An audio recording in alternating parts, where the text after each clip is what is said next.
అనంత కరుణామయుడు అపార కృపాశీలుడైన అల్లాహ్ పేరుతో ప్రారంభిస్తున్నాను. సూరే ఖాఫ్ 3వ రుకు 42వ వివరణ.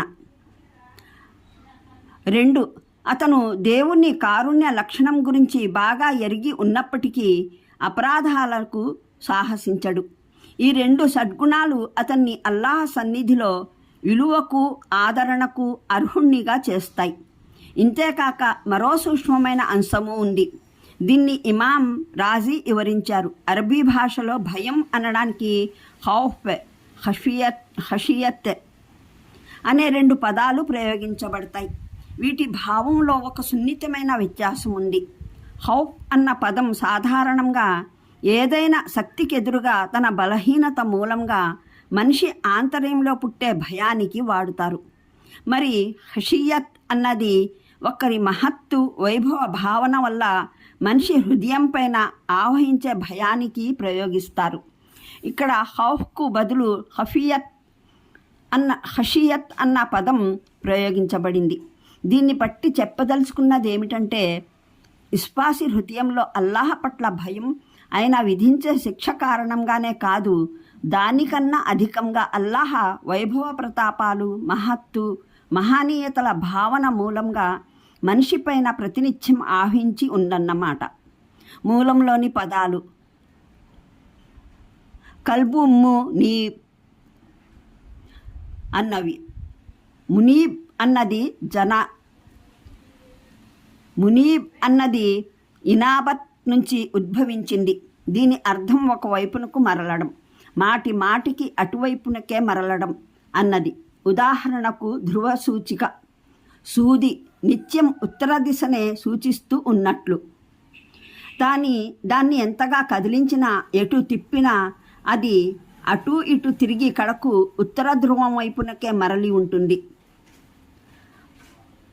హల్లుమ్ము నీబ్ అంటే అన్ని వైపుల నుండి ముఖం తిప్పుకొని ఒకే దైవవైపునకు మరలి జీవితాంతం గడిచిన పరిస్థితులలో మాటి మాటికి ఆయన వైపునకే మరలుతూ ఉండేటటువంటి హృదయం అన్నమాట. ఇదే భావాన్ని మేము ప్రేమతుర హృదయం అన్న పదాల ద్వారా వ్యక్తపరిచాము. దీన్ని బట్టి అల్లాహ్ సన్నిధిలో నిజమైన విలువగల వ్యక్తి కేవలం నోటితో కాక సంపూర్ణ మనస్ఫూర్తిగా చిత్తశుద్ధితో ఆయనకే అంకితమైన వాడని తెలుస్తుంది.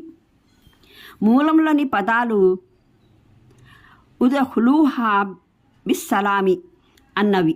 సలాం అంటే శాంతి అన్న అర్థం గ్రహిస్తే దీని భావం అన్ని విధాల దుఃఖం, బాధ, చింత, ప్రమాదాల నుండి రక్షణ పొంది ఈ స్వర్గంలోకి ప్రవేశించండి అన్నది. ఒకవేళ దీన్ని సలాం అన్న అర్థంలోనే తీసుకుంటే దీని భావం రండి ఈ స్వర్గంలోకి, అల్లాహ్ దైవదూతల పక్షాన మీకు సలాములు. ఈ ఆయత్లలో ఏ వ్యక్తి అయినా స్వర్గ ప్రవేశానికి అర్హత పొందాలంటే ఆధారభూతమయ్యే లక్షణాలేవో అల్లాహ్ తెలిపాడు. అవి 1 తఖ్వా ధర్మనిష్ట, 2 దైవం వైపునకు మరలడం, 3 అల్లాహతో తన సంబంధాన్ని కాపాడుకోవడం, 4 అల్లాహను చూడకుండానే ఆయన కారుణ్యం పట్ల నమ్మకం ఉన్నప్పటికీ ఆయనకు భయపడటం, 5 కల్బుల్ మునీబ్ తీసుకొని అల్లాహ్ సన్నిధానంలో చేరడం.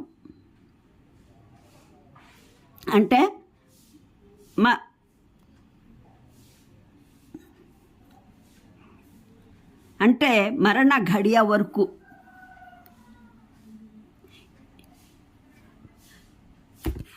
ఇనాబత్ అల్లాహ్ వైపునకు మరలే వైఖరి పైన సుస్థిరత కనబరచడం.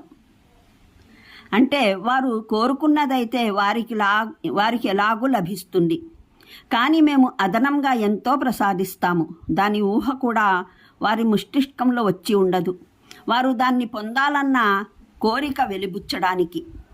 అంటే ఆ జాతులు కేవలం తమ దేశంలోనే బలోపేతమైనవి కావు, ప్రపంచంలోని ఇతర దేశాలలోనూ అవి చొరబడ్డాయి. అవి జరిపిన వినాశాలు భూతలాన ఎన్నెన్నో దూరాల వరకు చేరి ఉండేవి. అంటే దైవం తరపున వారిని పట్టుకునే సమయం వచ్చినప్పుడు వారి బలిమి వారిని కాపాడగలిగిందా? ప్రపంచంలో మరెక్కడైనా ఆశ్రయం ప్రాప్తమయ్యిందా? అలాంటప్పుడు మీరు దైవానికి ప్రతిగా తిరుగుబాటు చేసినట్లయితే మీకు ఎక్కడైనా ఆశ్రయం ప్రాప్తమవుతుందని ఏ భరోసా మీద ఆశిస్తున్నారు? మరో మాటలో చెప్పాలంటే స్వయంగా ఆ వ్యక్తికే సరైన మాటను ఆలోచించగలిగే బుద్ధి ఉండాలి, లేదా ఏమనుపాటు దురభిమానం వంటి వాటికి దూరంగా పరిశుద్ధంగా ఉండాలి. ఇతరులు ఎవరైనా అతనికి యథార్థాన్ని బోధపరిచినట్లయితే సమస్త దురభిమానాలకు అతీతమై అతని మాటను వినాలి.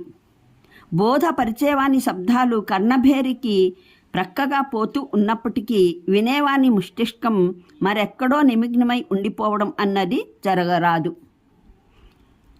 వివరణకు చూడండి, ఖురాన్ అవగాహనం సంపుటి 7 41 హామీం అస్సజ్దా పాదసూచి నెంబర్ 11-15.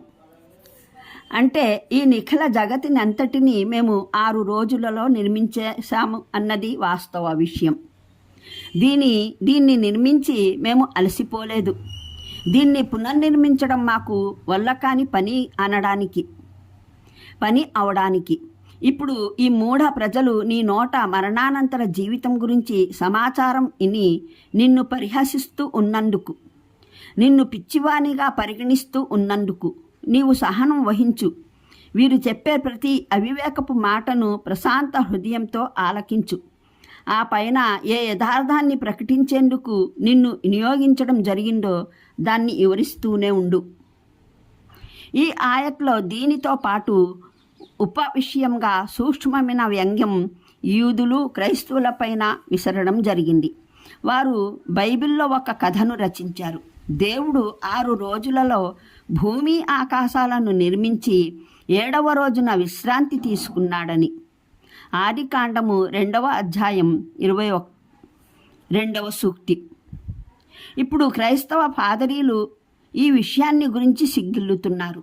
కనుకనే పరిశుద్ధ గ్రంథం బైబిల్ ఉర్దూ అనువాదంలో ఆరామ్ కియా అన్న పదాలను ఫారిహువాగా మార్చారు. కానీ కింగ్ జేమ్స్ ప్రామాణిక ఇంగ్లీషు బైబిల్లో స్పష్టంగానే ఉన్నాయి. బైబిల్ సొసైటీ ఆఫ్ ఇండియా ప్రచురించిన తెలుగు అనువాదంలో 7వ దినమున విశ్రమించెను అనే ఉంది. ఈ పదాలే 1954లో యూదులు ఫిలడెల్ఫియా నుండి ప్రచురించిన అనువాదంలోనూ ఉన్నాయి. అరబీ అనువాదంలోనూ కాగా తరువాత 7వ రోజున విశ్రమించాడు అన్న పదాలున్నాయి.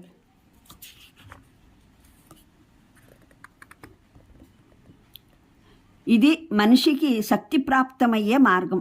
తద్వారా సత్య సందేశ మార్గంలో అతనికి హృదయాన్ని ముక్కలు చేసివేసే, ఆత్మను కలిసివేసే ఎటువంటి పరిస్థితులు ముందుకు వచ్చినా, అతని ప్రయత్నాలకు ఏ ఫలితము అనుగూడేలా కనిపించకపోయినా, అతను పూర్తి సంకల్ప నిర్తితో జీవితాంతం సత్యవాక్కును సమున్నతపరిచేందుకు, ప్రపంచాన్ని మంచి వైపునకు పిలిచేందుకు కృషి సాగిస్తూనే ఉంటాడు. ప్రభు స్తోత్రం. ఆయన పరిశుద్ధత కొనియాడటం అంటే ఇక్కడ ఉద్దేశం నమాజ్. ఖురాన్లో ఏ చోటైనా స్తోత్రం, పవిత్రతని కొనియాడటం అన్నదాన్ని ప్రత్యేక సమయంలో ప్రత్యేకించినట్లయితే అక్కడ దాని ఉద్దేశం నమాజ్ మాత్రమే. సూర్యోదయానికి పూర్వం అంటే ఫజర్ నమాజ్, సూర్యాస్తమయానికి పూర్వం అంటే 2 నమాజులు, 1 జుహర్, 2 అసర్. రాత్రివేళ అని అంటే మగ్రిబ్, ఇషా నమాజులు, ఇంకా 3వది తహజ్జుద్ కూడా రాత్రి పరిశుద్ధత కొనియాడటంలోనే చేరి ఉంది. వివరాలకు చూడండి, ఖురాన్ అవగాహనం సంపుటి 4 17 బనీ ఇస్రాయిల్ పాదసూచికలు 91 97 20 తాహా పాదసూచిక 111 సంపుటి 6 30 అర్రూమ్ పాదసూచికలు